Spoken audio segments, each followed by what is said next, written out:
আসসালামু আলাইকুম সবাইকে। আ আশা করি সবাই ভালো আছেন। দেশে এবং দেশের বাইরে যারা আছেন, আমার ভাই এবং বোনেরা এবং অনেকেই আছেন আমার ফেসবুক ফ্রেন্ড। আমি তাদেরকে উদ্দেশ্য করে কিছু কথা বলি ভাই। অনেকেই বলতেছে, আমি অনেকেই দেখছি যে আমার ফেসবুকে শেয়ার পাইছি। বলতেছে যে আমি নাকি অপ্রবাসী ভাই বলে নাকি, হ্যাঁ, এখন থেমে গেছি কেন? অনেক টাকা পাইছি, হ্যাঁ, অনেক টাকা পাইছি। এখন তারা দিচ্ছে না বলে আমি আর তাদেরকে অপ্রবাসী ভাই বলে ডাকি না। এই কথাটা সম্পূর্ণ ভুল ভাই।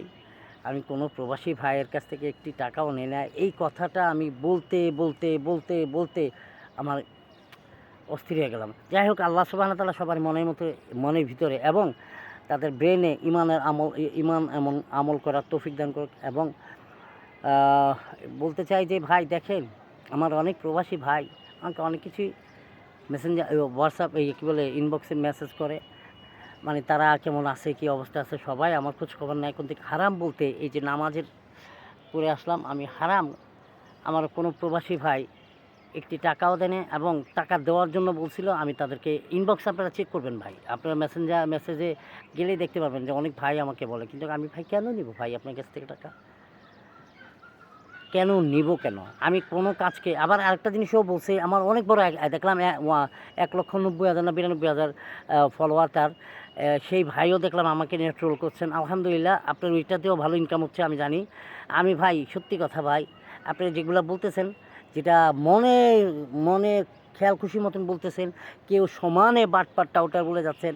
আমি একটা বারও কিন্তু আপনাদেরকে বকা দেই নাই বা কোনো কিছু বলি নাই। আপনারা যেভাবে পারতেছেন করতে থাকেন না ভাই। আমার কোনো আফসোস নাই, কোনো কষ্ট নাই। কিন্তু একটা সময় আপনাদেরকে থেমে যেতে হবে। আল্লাহ সুবহানাহু ওয়া তাআলা প্রত্যেকটা মানে প্রত্যেকটা জিনিসেরই একটা শেষ সময় দেয়। আপনাদেরকে দেখে, যাচাই বাছাই করে।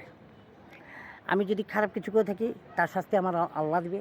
আমি যদি ভালো কিছু থাকি, তার উপহার আমাকে আল্লাহ দিবে। আর এইসব বইলে আপনারা নিজেরা কেন বিনা কারণে কিছু জানেন বা না জানেন, আপনারা বিনা কারণে কেন ভাই নিজের পাপ মানে অন্যের পাপ নিজের ঘাড়ে তুলে নিচ্ছেন? অন্যের পাপ নিজের ঘাড়ে কেন তুলে নিচ্ছেন ভাই? আল্লাহ সুবহানাহু ওয়া তাআলা আপনাদেরকে সুন্দরভাবে জ্ঞান দান করুক। আমিন।